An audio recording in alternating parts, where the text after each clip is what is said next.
How's it going, Courtney? Hello, Jason.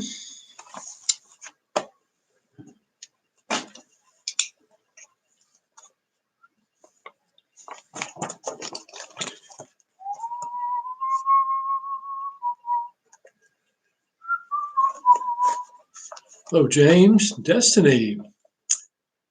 Hello, Shaniqua. Good to see you guys today, or I should say good to hear from you.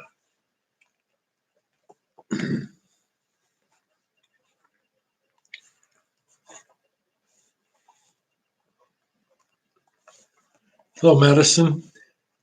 Good afternoon.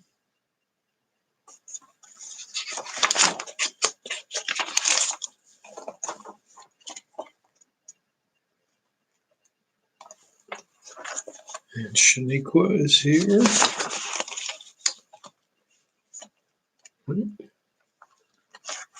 Destiny.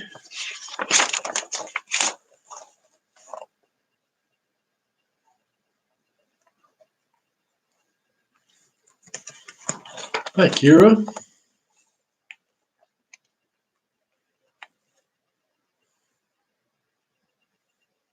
Hi, Shay.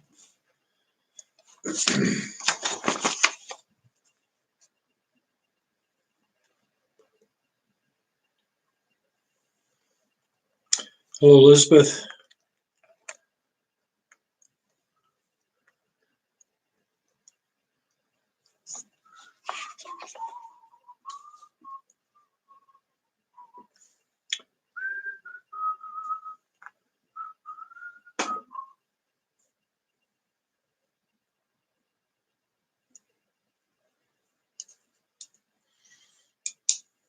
James Adobe.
Let's see.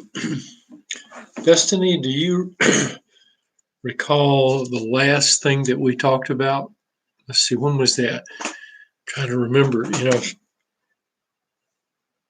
I think, we met Tuesday, didn't we? Yeah, because it's Monday that I took my wife to the doctor. So have we gotten a little bit into chapter 12? Do you remember that from your notes? Maybe we covered the cerebrum and the. Okay. So yes, we were on the cerebrum. Is that what you're saying? Okay, white and gray matter. Okay, good. So we looked at that probably on about page 432.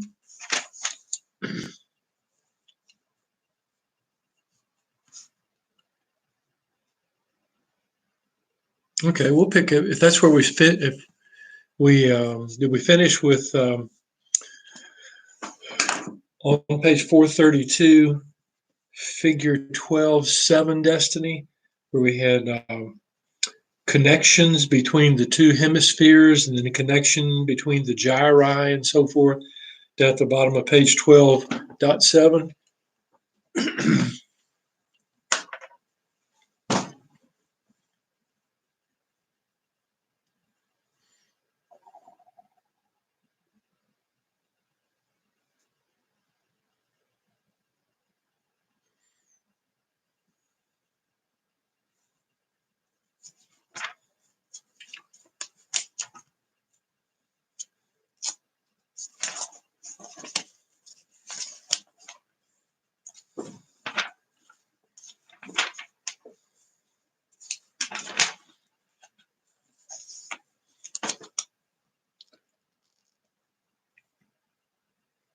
So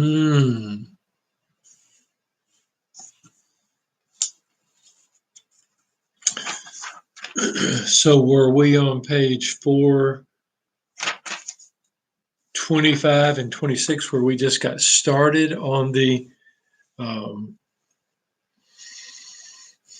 cerebral hemispheres? Getting bright out there. Kind of washes you out to get too much sun. Okay, anybody else want to pitch in? Okay, so are we on about page 426? Is that where we were? Chart 12.4. The chart on 12.4. How about the figure of 12.4? Page 428, the brain. Is that right, Shaniqua? We looked at the gyri and the sulci and the fissures.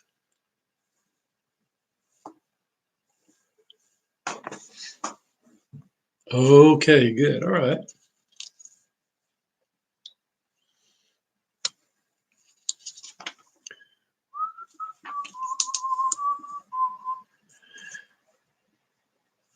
Hi, Katie. Katie.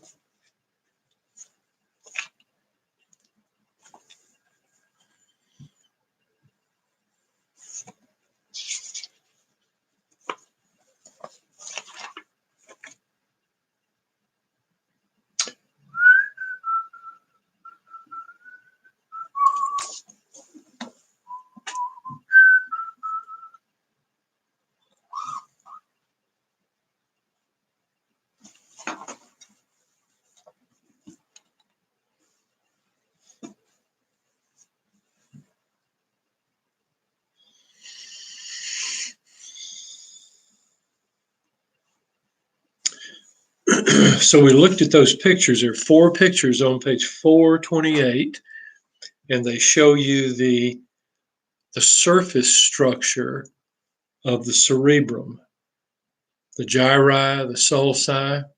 Those terms, remember, from Tuesday, and then the central sulcus and the frontal lobe and the parietal lobe and occipital lobes.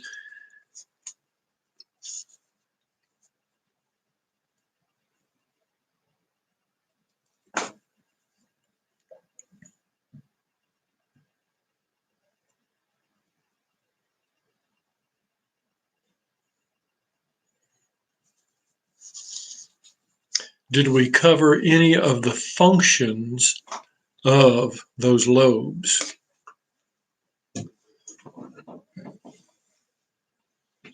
On page 429, basic functions of those lobes.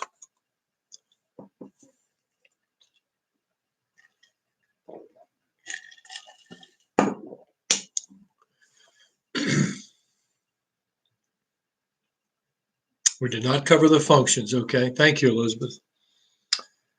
Okay. Okay, good. All right. So let's look on page 429, pretty close to figure 12.4, just across the page in the book.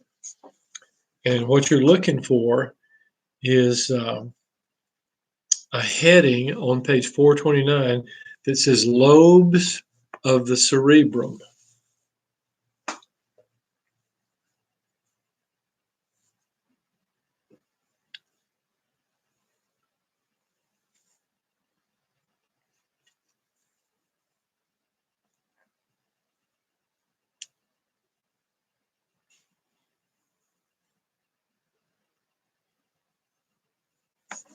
So as you look at that section, it says lobes of the cerebrum. What we want to do there is get an idea of the basic function. There are a lot of things that go on Both, both those hemispheres are connected with each other, commissural fibers and projection fibers and so forth. But you look at 429, first column, you see frontal lobes.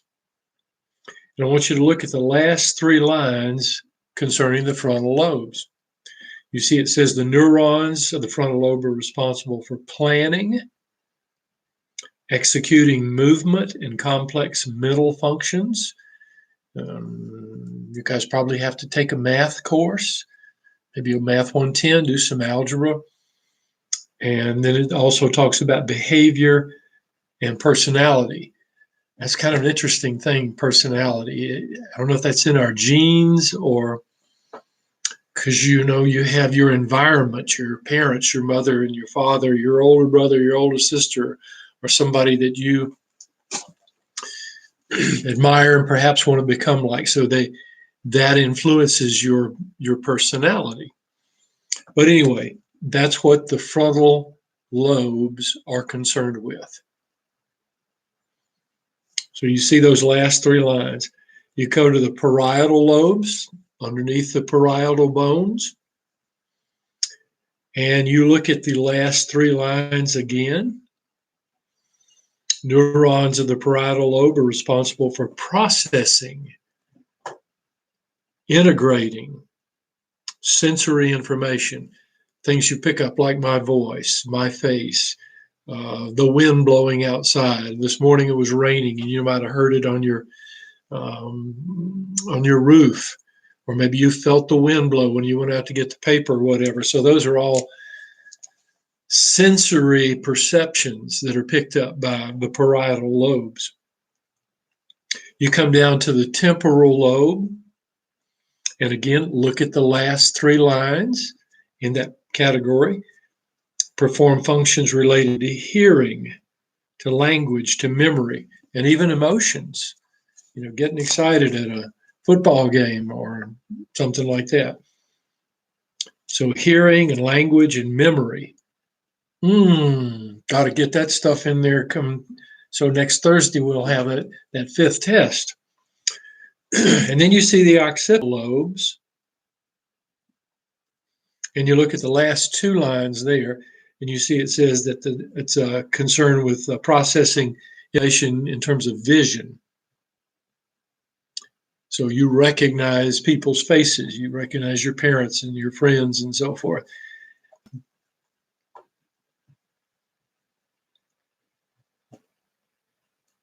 So those are four. The insulas, the fifth lobe on either side. You got a pair of them. And if you notice, it says in the last three lines, the neurons of the insula are currently thought to function in relation to taste and to our internal organs. Now, what that tells you is that, hi, Michael, is that we don't have it all figured out. Don't ever think that we've got it all figured out. We have to learn over the years. And so that's what they currently think. And good science is you try to observe, maybe you study mice or something like that, and you play with that insula if they have one. I don't know if they have one or not. But anyway, the point is that you have to gain those observations over a period of time, and then you can say, okay, it looks like it controls da da da da da. We just don't have all the answers for that. So those are basic functions of those temporal lobes. Excuse me, of those lobes. Okay. So you look over on page 4, still on page 429. 429, Courtney.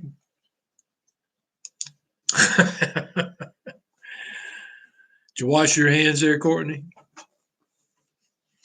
Anyway, 429. And you look in the second column and you see up there gray matter and the cerebral cortex. Good for you, girl. Now, the cortex is that outer layer, that gray matter that we talked about, that you guys mentioned. We already talked a little bit about that. And so that's where we do our thinking.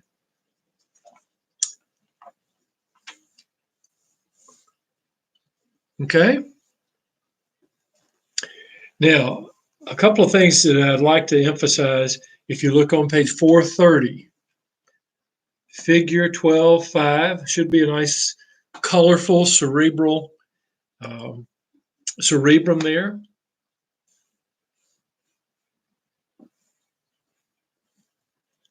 And you can see they've done by colors. They've divided it up in terms of functions. So as you come around the left-hand side, you come around the frontal area, the anterior area. I want you to see where it says Broca's area. That is an area concerned with speech.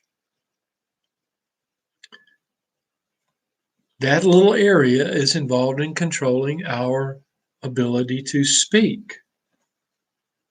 And if you keep coming around, you're going sort of counterclockwise. You come into the auditory area. You see that's part of the temporal lobe.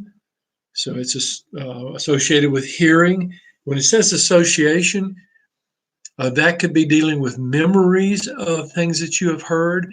For instance, you know a dog's bark is different from a cat's meow. Those are things that we just process and we save them, and we are able to remember, okay, I know what that sound is. That's a cardinal sitting up in the tree versus a finch or something like that. And as you keep coming around, you see Wernicke's area. You've got the little circle drawn up there, or pointing to an area, and that is also concerned with language, speech and language. It's fascinating when you think you got one cell, that you and I used to have one cell for a body, and it turned into a number of different kinds of cells that process different information. That blows my mind. It literally blows my mind. That's why I like this stuff. Now, I mentioned something that we hadn't covered yet, but look on page 432.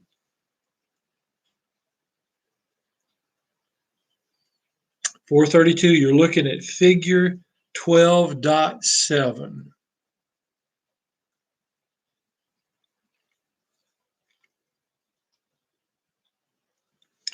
Now, I mentioned this, and I thought we covered it, but I was wrong. As you look at this frontal section down at the bottom, and you see the cortex, which is the darker color, the darker brown, and then you see these strings going across, these purple ones called commissural fibers of the corpus callosum. That's what connects the right side of our cerebrum with the left side.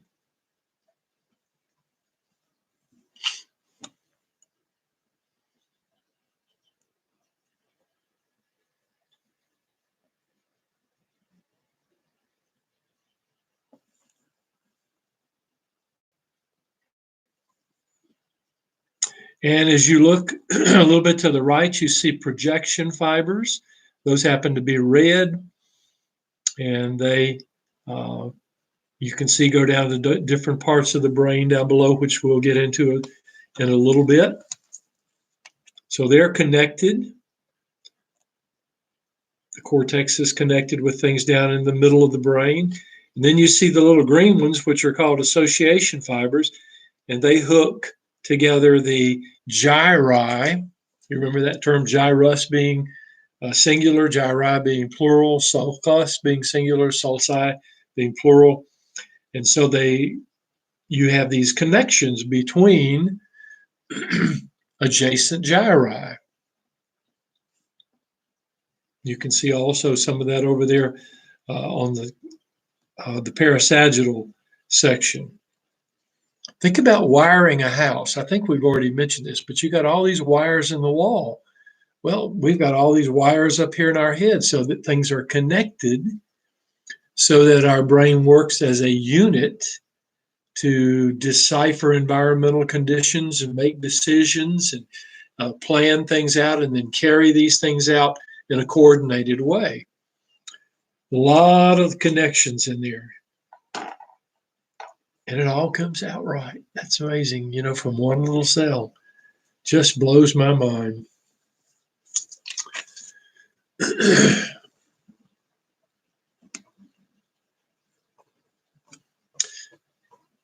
So now we're through with the cerebrum.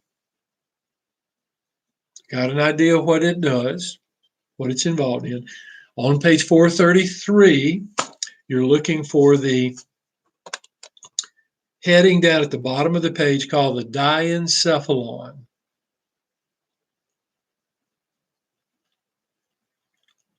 The Diencephalon. And of course, it sounds like it's going to be two things. But if you look over on page 434,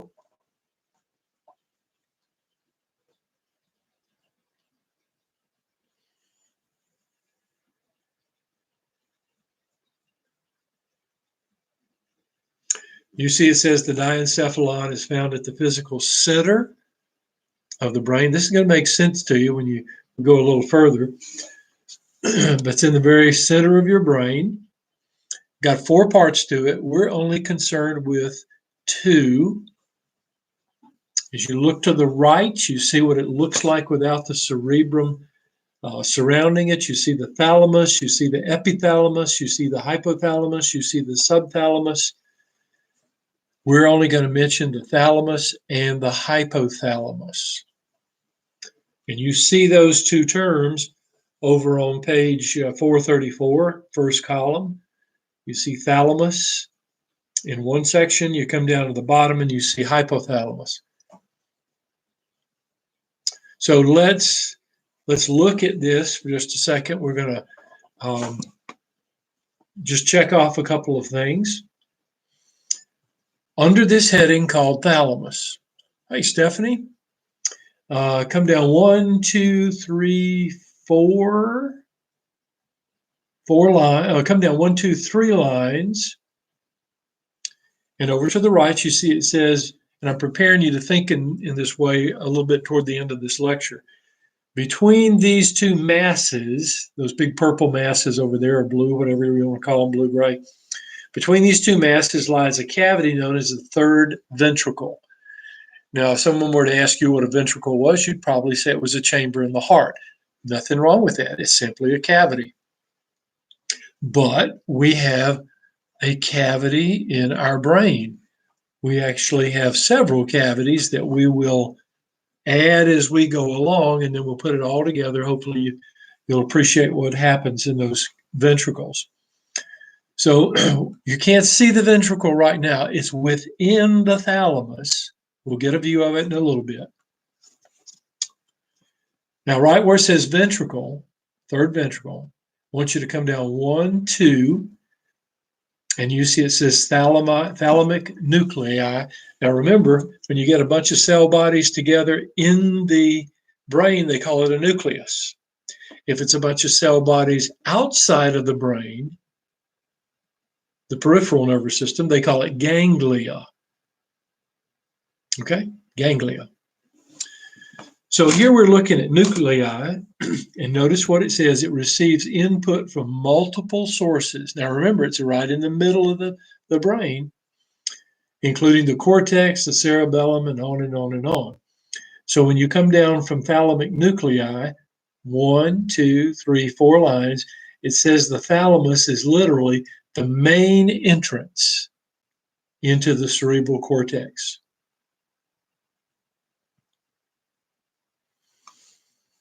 Most of us have probably not been in a train yard, in a big train yard. But in a big train yard, there's a lot of trains coming in and going out, and they can move the tracks around so that the train goes to the right city. So the thalamus is sort of like a relay station. All the information that we pick up in our receptors, our ears, our skin, our eyes, and so forth, our taste, smells, those things go through the thalamus and then go to a certain part of the body.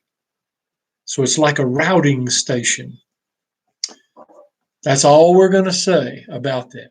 There's a whole lot about it, but that's all we're going to be concerned with. So come down to hypothalamus. Thanks, Destiny, for putting that out so people can see that. 439 on the e-text.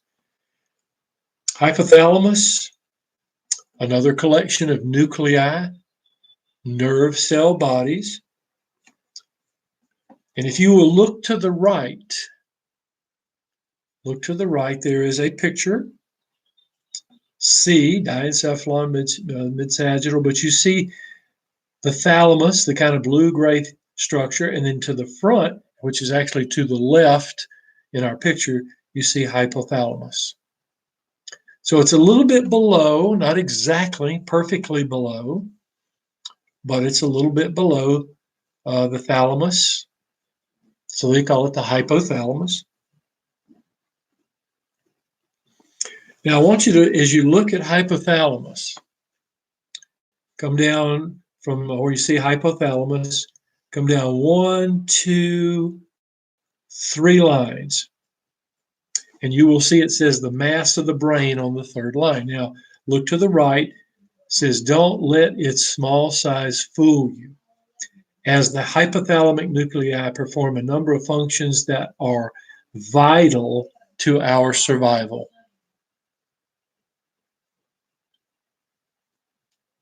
And it says some of these include regulating much of the autonomic nervous system. And then you go on to see sleep-wake cycle. That's important, isn't it, to get plenty of sleep. And this is thirst, hunger, temperature. Remember all those homeostatic mechanisms we talked about. The hypothalamus is the control center. You remember your sort of a reflex arc type thing. We'll mention that a little bit later. You got a receptor and a nerve that sends it to the hypothalamus, and the hypothalamus sends it down to another nerve to an effector, which might be a sweat gland. And those are homeostatic mechanisms.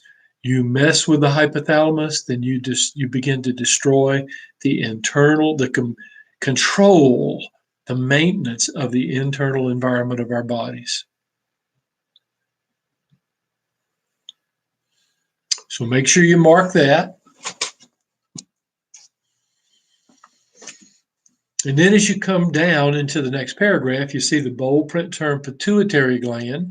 The hypothalamus is connected to it by a little stalk called that infundibulum. That's that bold print term.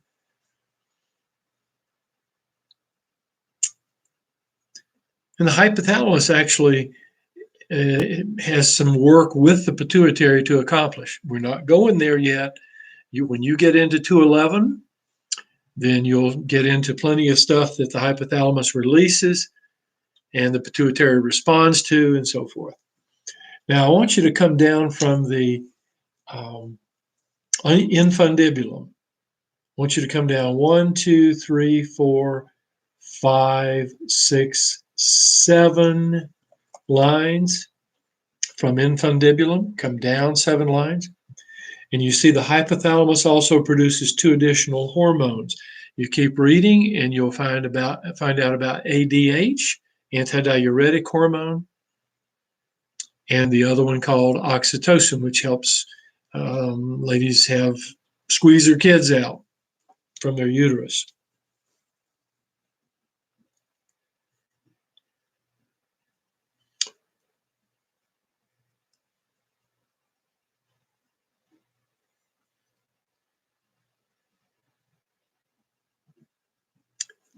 Let's leave the hypothalamus now. We're going to leave the diencephalon. And we're going to go to the right on page 435, and we're looking at the structure called the cerebellum, which actually is supposed to mean little cerebrum.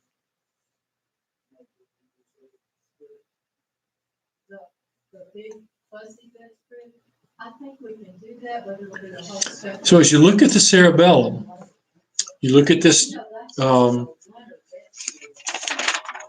column let's do this. Let's go over to page 437.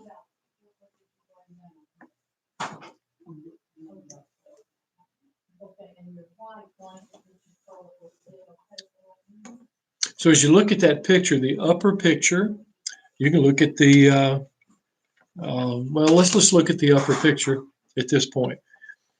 And we're looking at the cerebellum. Now you see the cerebrum, you're looking at the right cerebral hemisphere.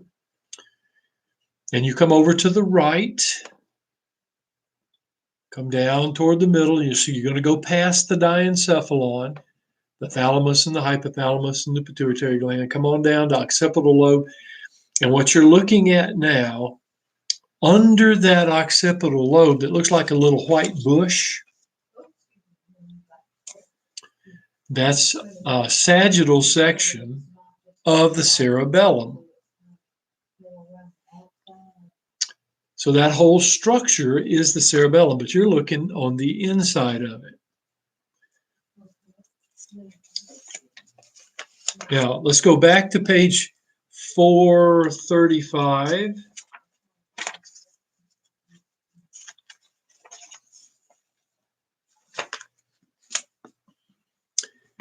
On page 435, you see it says the cerebellum makes up the posterior and inferior portion of the brain.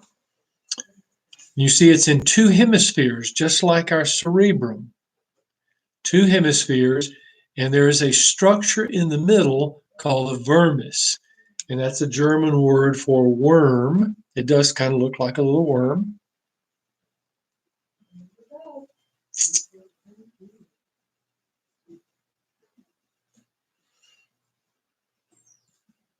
I want you to come to the second paragraph. And as you see, it says in the first line over to the right, the cerebellar interior is arranged in the same way as the cerebrum, with an outer gray matter, the cerebellar cortex, and an inner white matter. And look what they talk about as in terms of white matter. It says inner white matter in which clusters of gray called the deep cerebellar nuclei. Don't worry about that. Since the cerebellar cortex is so extensively folding, the branching white matter resembles a tree. Thanks, Tamika. Just come in here and you have so much fun, you forget all about telling me you're here, don't you? I forget stuff too like that. I can get into this and forget all about the rest of the other stuff.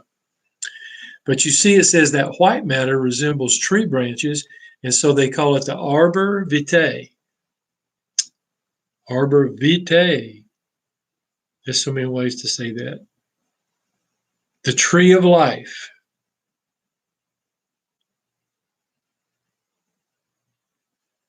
So as you look on page 437,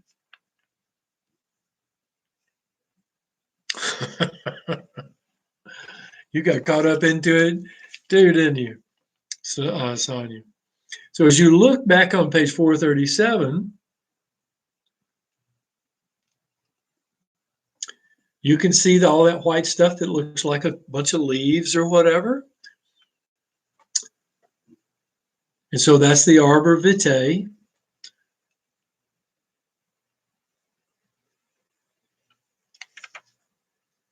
All right, now we're going to kind of close out a little bit on the cerebellum here for a second. Go back to page 435. Page 435, and you're looking at that little section under the cerebellum. And you see the last little paragraph, 3 lines, and it says, plays a role in movement. It helps us coordinate our movement.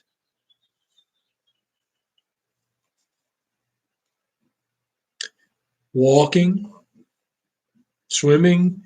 Some of you like to dive maybe into a swimming pool, and maybe you like to do a flip or something. Think of the athletes that are Olympic divers and all the things they do off that platform, 2.5 flips with 3 twists or something like that. and they know what they're doing in their mind, and that cerebellum is helping them accomplish what they're telling their body to do. Just fascinating.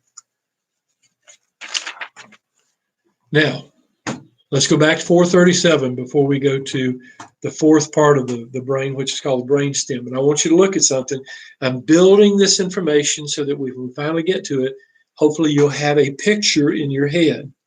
Sometimes you have to look at things several times to get it cemented up here. So as you look on 437, I want you to go to the left of that top picture and over to the far left, you see this term called lateral ventricle.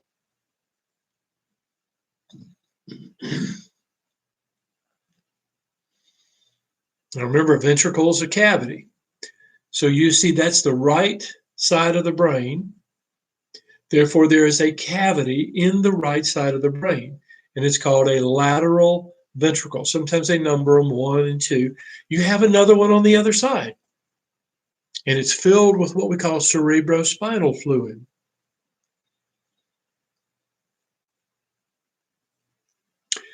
So you got one on the right, and you can picture maybe the opposite view of this and be one on the left. And then I want you to come all the way over to the right where you see the diencephalon. And you see it pointing to the structure called the thalamus. And you remember how we said there was a ventricle in the thalamus? It's not real wide or anything like that, but it's a cavity. That area is called the third. You've got a small ventricle. You've got thalamus on the right, as you saw, that kind of blue-gray picture. And that cavity is called the third ventricle. Now, as you look at the ventricle, as you look at that cavity where it says thalamus, I want you to come a little bit to the right and then down. It looks like a little gorge or a ditch. And if you follow it on down, you will see, oh, I'm sorry, Katie. So frustrating. We had such a nice time this morning, and it was going good today, wasn't it? I don't know why it's buffering now. Maybe a bunch of people coming on. But anyway, you see there's a little pointer to that ditch, and it's called the Cerebral Aqueduct. And right below the Cerebral Aqueduct is another cavity called the fourth ventricle.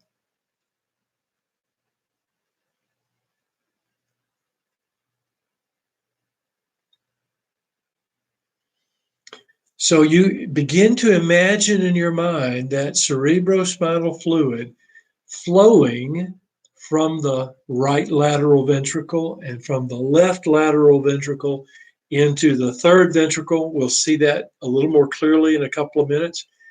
And then the fluid goes from the third ventricle through the cerebral aqueduct and into the fourth ventricle. Now, it doesn't stay there. It goes somewhere else, but we'll get to that. I'm just trying to build you up so you have a picture. Okay, I got all these holes in my head, in my brain, and fluid is flowing through them. Okay? Now let's go back to 435.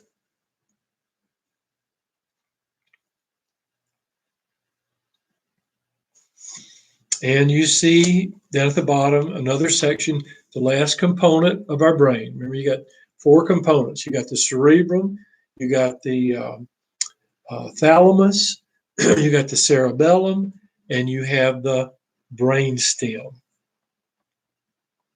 Now, what do we want to know about the brainstem?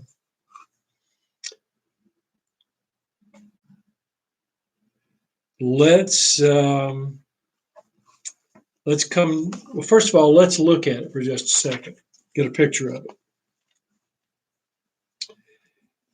I want you to look at that same sagittal view, that mid-sagittal view on page 437 up at the top.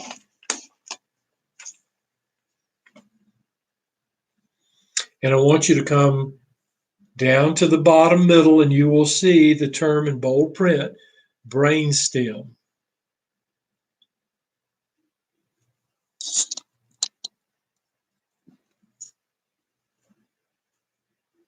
And you see there are three components. And you see the midbrain.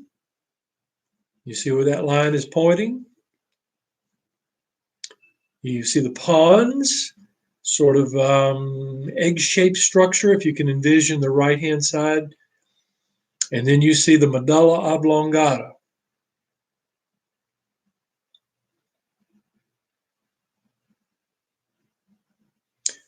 Three components. Now, there are other subcomponents and so forth, but we're not going to get into all of that. But let's go back to page 435. Going to wear the ink off this page, aren't we? Where you see the brainstem, the title there, it says one of the most evolutionary ancient components of the brain is the brainstem. Now, there are folks that think that the brainstem just sort of grew into the big brain we've got, but we don't really have any evidence of that. It's kind of like saying that chemicals can gather themselves together and produce a living organism.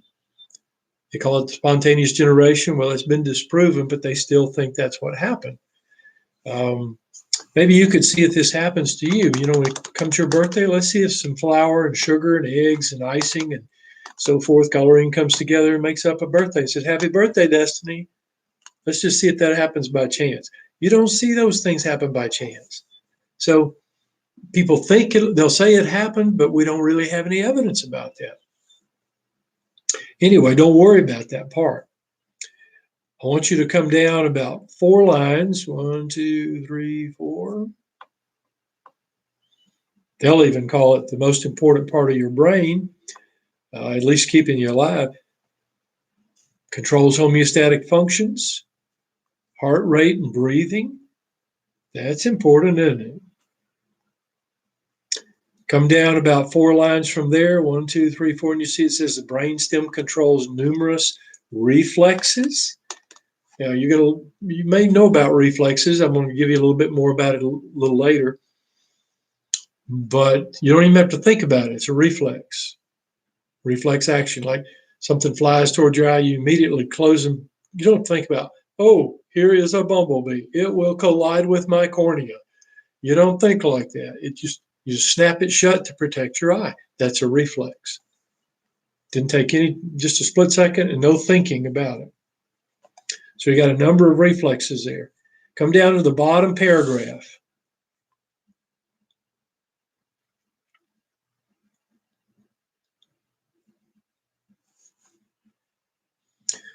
So you see in the bottom paragraph, come down 1, 2, 3, 4 lines. It extends to the level of the foramen magnum. Remember, it's right under the diencephalon.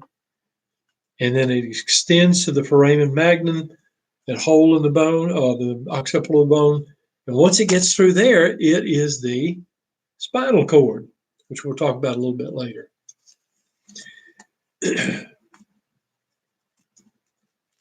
And you look at the last sentence on page 435, it contains another ventricle, which we've already noticed, the 4th ventricle, which is continuous with the central canal of the spinal cord.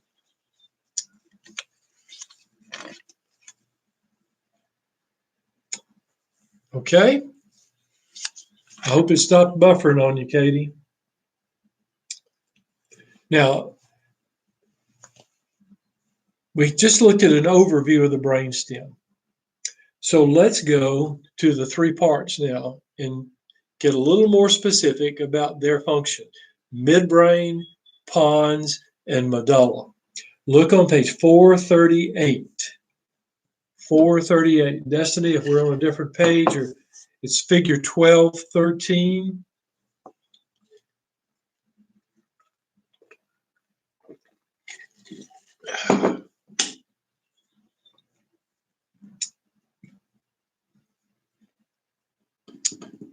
Page 438, figure 1213. just a little bit about each of those sections.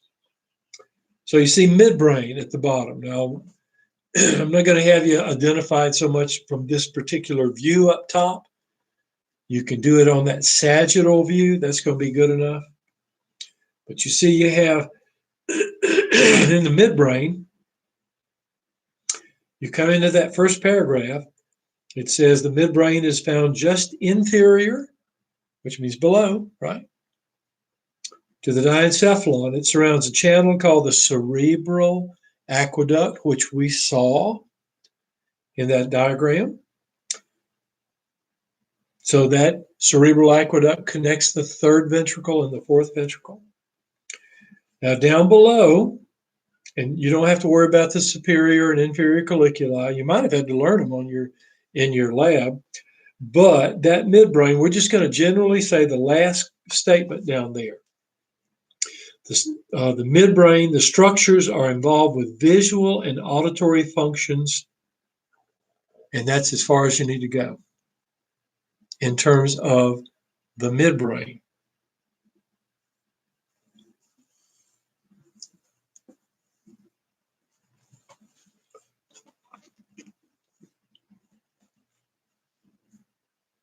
Let's look on page 439. We're going to leave the midbrain.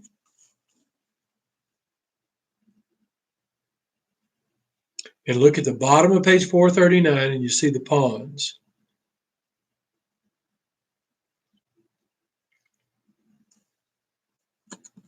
See, it says whose anterior surface is rounded and prominent and so forth.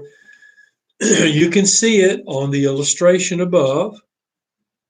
You've seen it on that presentation a couple of pages back, that illustration.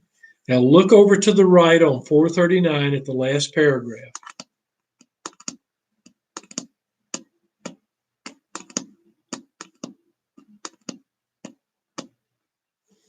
It says the Pontine Nuclei. Remember now, we're still in the central nervous system. So these nerve cell bodies are called nuclei. Certain nuclei help regulate movements, including those required for breathing. So the pons is a structure that helps to regulate our breathing. Wow. We don't even think about it. It does it for us. And let's look over on page 440.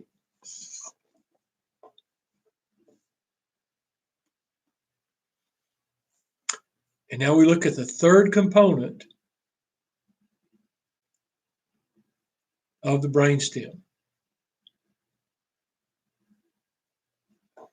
You see it's called the Medulla Oblongata. They want to call it the medulla. People do call it that. You ever go to a dual party? Dual parties are not much fun, are they? You don't want to go to a dull party, do you? But that's what dull it really means. There are a lot of people will say they'll call it the medulla. And you see it says the medulla blends with the spinal cord as it passes through the foramen magnum. Now here's something that's real interesting. You know that there are nerves that go from your hands where you pick stuff up and you know it's hot or cold or whatever. Information goes to your brain. Oh boy, that's hot. I got to put that down quickly. And of course, when that happens, you're thinking, whoa, I've got to move my arm and put this soup bowl down or whatever because it's burning my fingers right out of the microwave. And so you've got these nerves that come down from your cortex and they go to your hand and your shoulders and your arm. And so you coordinatedly, you put that bowl down carefully. You don't throw it across the room or whatever.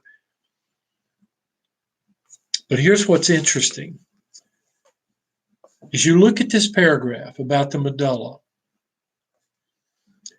when it passes through the foramen magnum, it says on the anterior surface of the medulla, we find elevated ridges known as the pyramids. They do not look like Egyptian pyramids, but that's what they've called them. And they contain upper motor neuron fibers of the corticospinal tract. Now notice that tract, the name. What they have done is they have taken two components. You got where the tract starts, where the tract ends.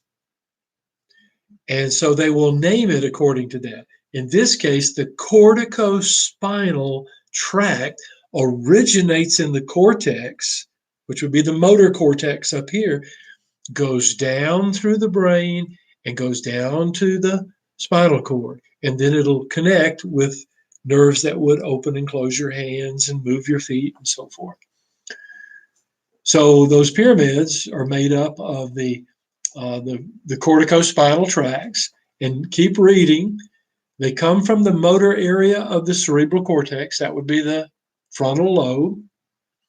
With the pyramids, most of the fibers of the right and left cortico tracts do something interesting. They cross over or decussate. They've got decussate. In other words, these tracts, as they come down, they do this. So the right side of your brain controls the left side of your body.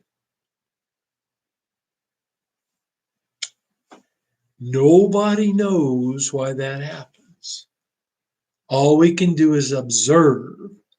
You can speculate all you want, but we don't necessarily have an answer for that. All we can do is observe and say, this is what happens. So when you have somebody come in to the ER or whatever, you got to take care of somebody, and their right side, hanging down or whatever, this eyelid is down, and they can't move their right arm or whatever, that means they had a stroke on the left side. Somewhere up there in that motor cortex, frontal cortex.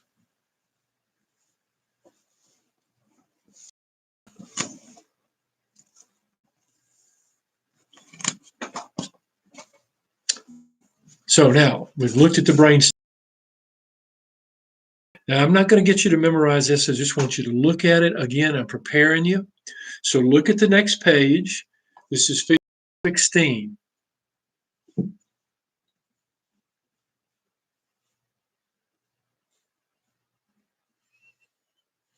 And what I want you to notice in figure 12:16, over on the left-hand side, under cerebral cortex, come on down, you see lateral ventricles. Remember how we talked about those? Now you know those are cavities within the brain, and you see the blue pointing there, right? You see how they curve up and back and even go down. That's a lateral ventricle. So you see one close to you, and that is the left lateral ventricle. Then you see one farther away from you, and that's the right lateral ventricle. Left lateral ventricle is in the left cerebral hemisphere.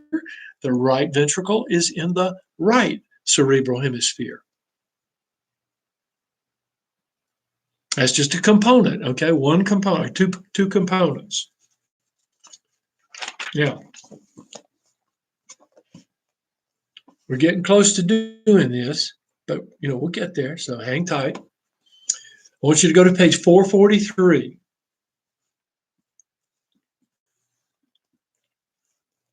443, it's 12.3. If that helps you, Destiny. 12.3. And we're looking at a heading that says protection of the brain. Now, you've already studied the skull. And the skull protects the brain, obviously pretty well. We can take some pretty good licks. That you see that in football, don't you? Of course, you can get concussions and stuff like that. But here we're going to look at the membranes that are inside the skull, but they surround the brain and protect it. So let's look at this. Come down to the bottom of that first column, and you see cranial meninges. Cranial, obviously, up here. Okay, this is the whole thing is the skull. This is the cranium, houses the brain. Now, as you look at the cranial meninges, and you've heard of meningitis, and that's a dangerous thing to have. You do not take aspirin and hope you wake up good. You might just be gone. Got 3 cranial meninges. And notice it. Look at this. Here you come back to chapter 4 on connective tissue. Look at this. Made primarily of dense, irregular, collagenous protective tissue. Now, one thing you know about collagen is strong stuff. And this is strong tissue. Some of them are very delicate, others are very strong. So you come to the first one. It says, come down 3 lines, and you see the outermost meninx. Meninx is the singular, known as the dura mater, or tough womb. Some people used to call it the tough mother. Mater, so it looks like a word might fit in some culture, you know, for mother. And dura, durable, tough, very tough. You see, it's the thickest and toughest of the membranes. I want you to come down to the bold print term that says subdural space.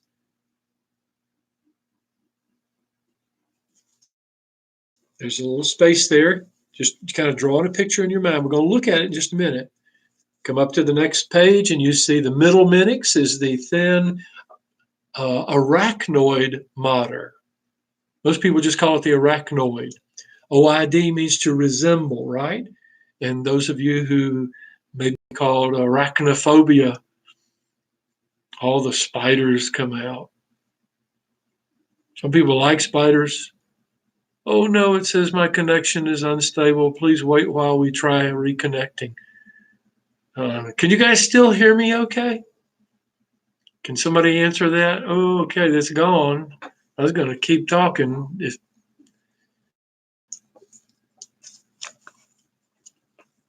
Katie, did you ever get out of that buffering?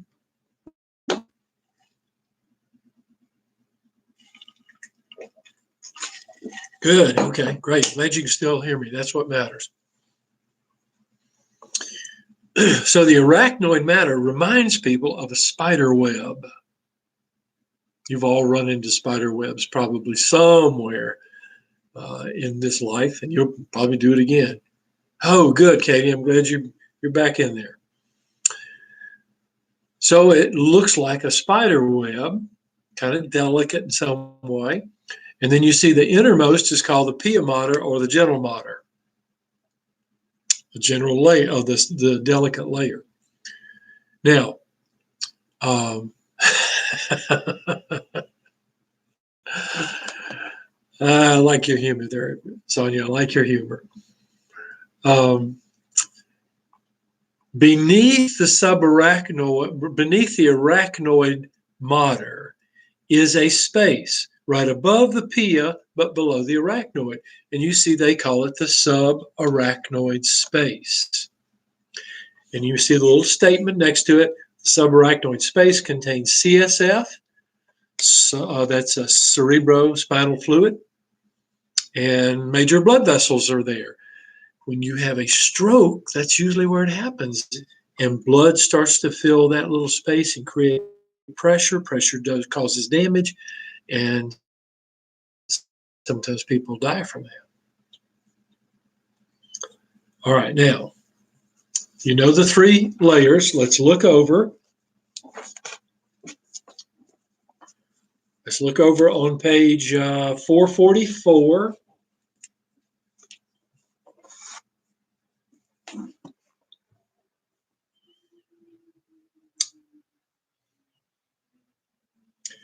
And as you look at the bottom picture, the bottom part says C, Cranial Meninges, frontal view.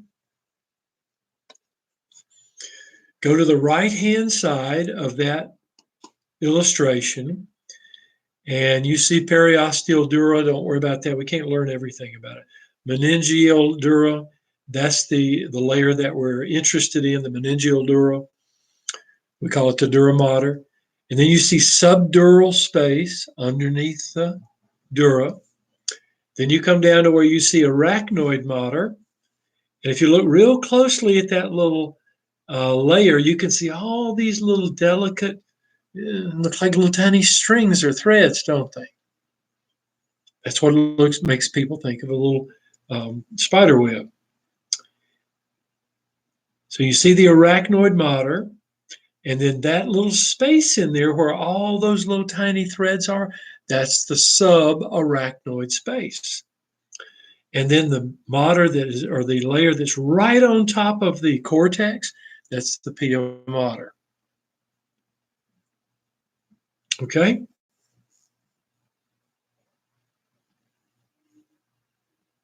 Where is this? Courtney, I'm on page 444, figure 1218. 1218.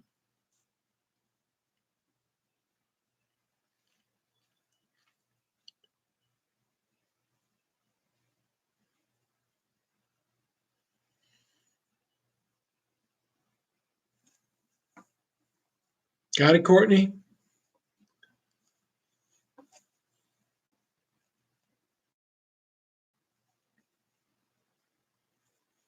Okay, now here's what we're going to do on page 445. It's 1218, 18, not 12:8, but 1218.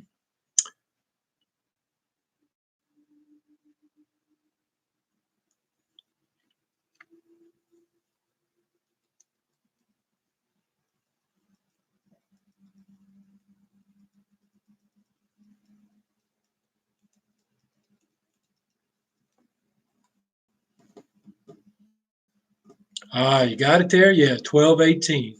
And look at the bottom picture. So we were looking at those three membranes, the meningeal dura, the subdural space. That's not a membrane, that's a space. And then you see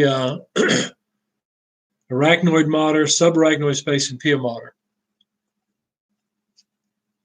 Title of the figure is Structure of the Cranial Meninges and the Dural Sinuses.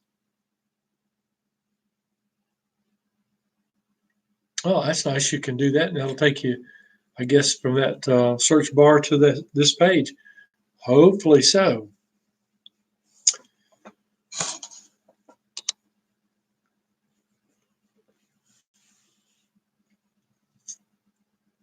Now, I want you to look on page 445 at figure 1219.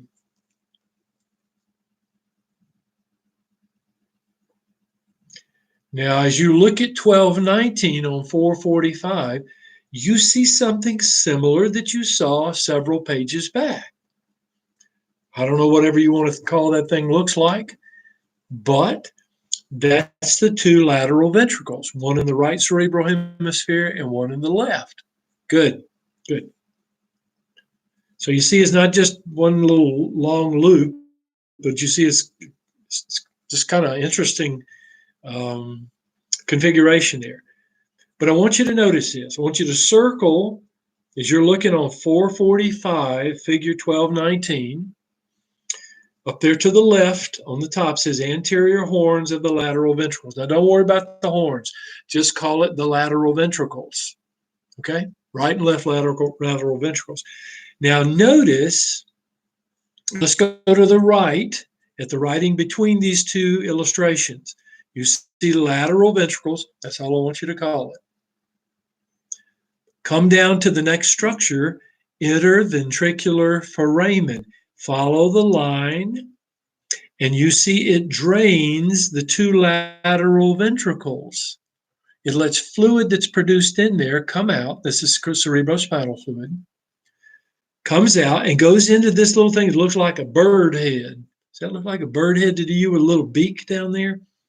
That's the third ventricle. And so fluid comes out of both of the lateral ventricles through the interventricular foramen into the third ventricle. This is cerebrospinal fluid now being made and pushed along. You remember the ependymal cells? You remember those cells that have cilia and they're waving? They're pushing this fluid all the way through. Then you go from the third ventricle down through that little tube called the Cerebral Aqueduct. And the Cerebral Aqueduct enters into the fourth ventricle.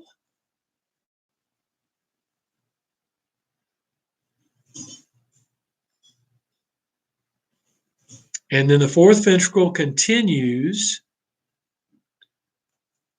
down the middle of the spinal cord.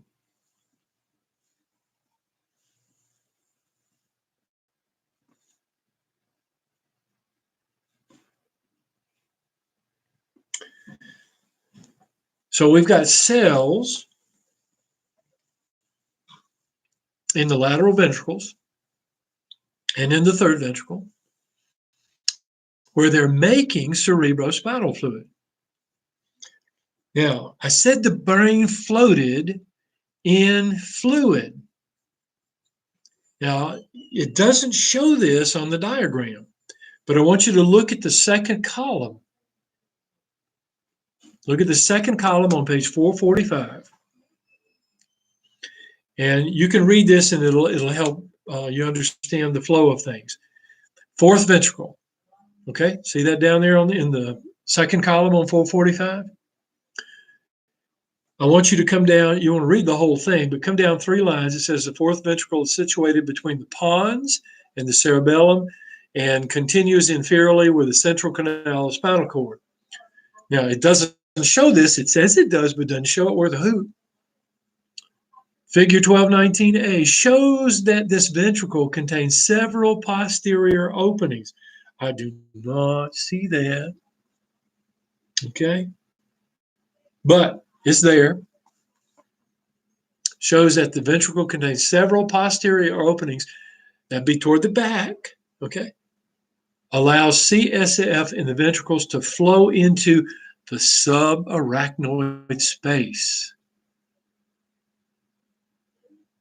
That's the layer of fluid in which our brain floats. That fluid in the subarachnoid space surrounds the brain and acts as a cushion.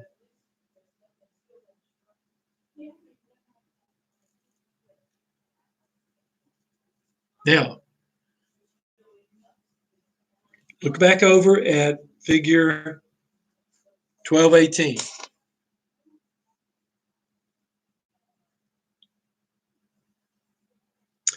And I want you to look at the arachnoid space again. Remember now, I said that there were 3 openings where fluid came out of the fourth ventricle into the subarachnoid space. And you got these ependymal cells that are pushing that fluid along. Now, follow the line from the subarachnoid space up, and then move left over that vein, keep going left over that artery, and keep moving to the left to you're going toward the center, and you see this little bush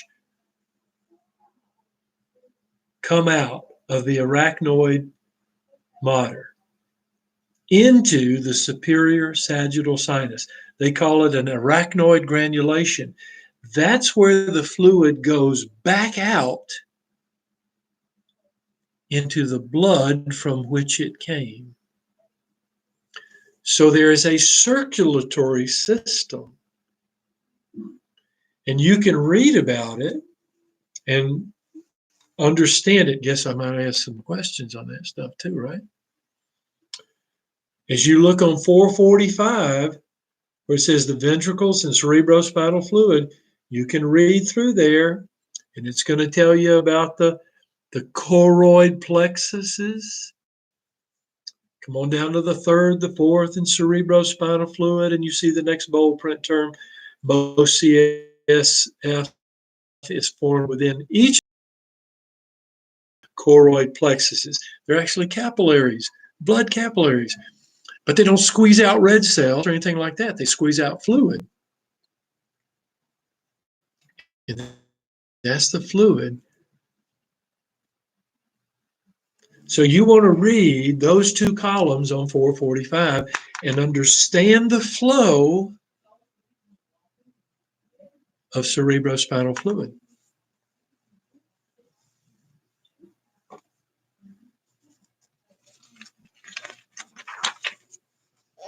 There is another picture on page 446. And this might add something to your understanding. Instead of showing it the way they showed it on the previous page or talked about it, look at the eras. Look up here on 446, look to the left. You see choroid plexuses of the lateral and third ventricle. See how they're pointing to those little red structures? Capillaries. Plexus is a group of things all connected to each other. And so out comes these black arrows, and that's going to be the flow of the fluid. So you follow the fluid from the lateral ventricles into the third ventricle, through the cerebral aqueduct into the fourth ventricle, and then you come down. Oh, look at the one making that left turn. Actually, it looks like a right turn from here, but if you're driving a car, it's a left turn, right? Did you get all that? But you see it goes into that blue space, and look where it says down there at number 3. Follow that line all the way down to the bottom where you see the circle 3. CSF circulates through and around the brain and spinal cord in the subarachnoid space. And you can follow those arrows. You can go all the way up to the top, and you can see the arachnoid granulation where the fluid comes out of the subarachnoid space and goes into the superior sagittal sinus, goes right back into blood. So we are constantly making cerebrospinal fluid that allows our brain to float, and it goes back into this big vein up here. It's really not a vein, but it's a sinus, they call it. We think a sinus is here, okay, up here. But it collects that cerebrospinal fluid and returns it to the bloodstream. So we always have fresh cerebrospinal fluid in our brain and out of our brain.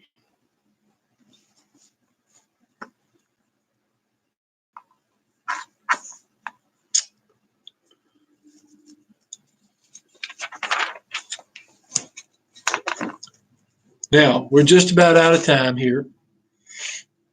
3 minutes. Look over on page 448.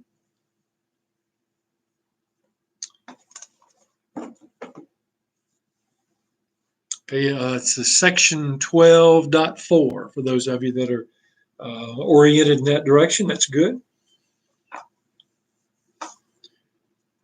I'm going to send you a document.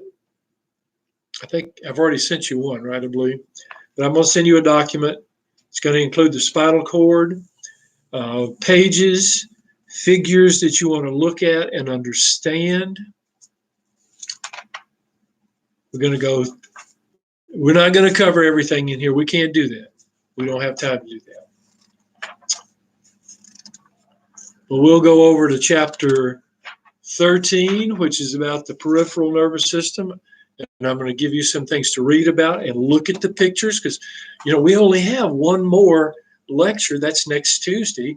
And next Thursday, if everything works out like I think it's going to work out, that's when we'll have our 5th lecture test. So you want to be on top of this stuff tonight. So I'm going to be sending it to you as soon as we sign off here. So we'll cover, we'll probably cover 15%, 10% of chapter 13. Then we'll go to chapter 14 that deals with the autonomic nervous system. Not the automatic, although it does act automatically. Remember, it means independent. You don't have to think about it. And I have put down some pages for you to read and understand, and then you can ask me questions on Tuesday so we have all that straight, and then we'll knock that test out. Now, when you take that test, remember, I think some of you have probably gotten it down by now. It's like tying your shoes. Pretty soon you can do it upside down and in the dark. But when you take that test, just follow those instructions. I think I sent you some instructions. And unfortunately, it takes it sometimes 30, sometimes 45, sometimes an hour to load that test, because there's so many people on the internet. It's like trying to go to Columbia on a USC football game day. Well, actually, Destiny, what I'm sending you is going to be a study guide for that. Whatever's in there, that's what I'm going to be testing you on. So that's going to suffice for your study guide. I guess I haven't sent you anything yet, have I? Have I sent you a Word document on Chapter 12?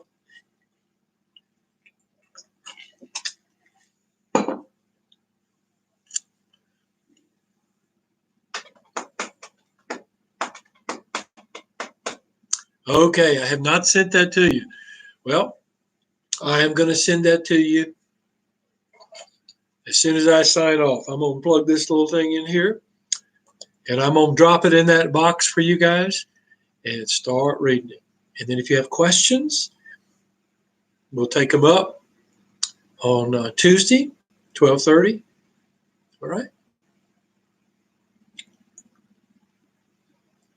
I'll check and see if I have done that, Elizabeth. I think I did put those figures in there. When I look this up, I'll check it. Okay.